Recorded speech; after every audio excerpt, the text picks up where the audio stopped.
And Elon Musk isn't the only tech giant CEO who has expressed the opinion that Apple's App Store could be too powerful. Mark Zuckerberg has recently made similar public comments. NTD Shar Marshall has more. Does Apple have too much power with their App Store? Or is it just the effect of successfully running a business? Mark Zuckerberg doesn't think Apple's App Store policies are sustainable. He had this to say at the New York Times Dealbook Summit on Wednesday. I do think Apple has sort of singled themselves out as the only company that is trying to control, like unilaterally, what apps get on a device. Elon Musk has posted many of his thoughts about Apple on his own social media platform, Twitter. Among the list of grievances he tweeted on Monday was the up to 30% fee Apple charges on software developers for in-app purchases.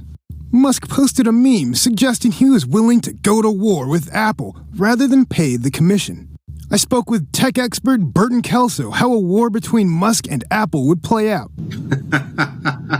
I think Elon would definitely lose that war. Apple just has too much customer loyalty when it comes to their products. I mean, you've got people that wait in line for Apple devices. And although Elon does have a lot of playing power, Apple definitely is a tech giant as far as personal devices are concerned. So it would not end well for Elon Musk.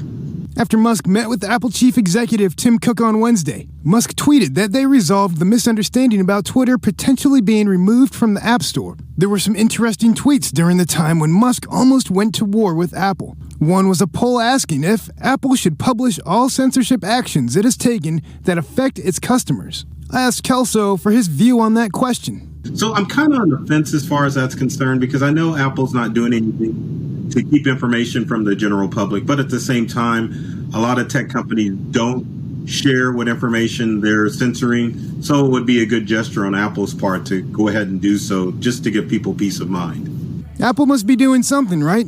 Google Play's App Store has more apps available than Apple's App Store by almost 3-1, according to Statista. But Apple takes the lead in third-quarter revenue with $21.2 billion compared to Google Play's $10.4 billion. Sean Marshall, NTD News.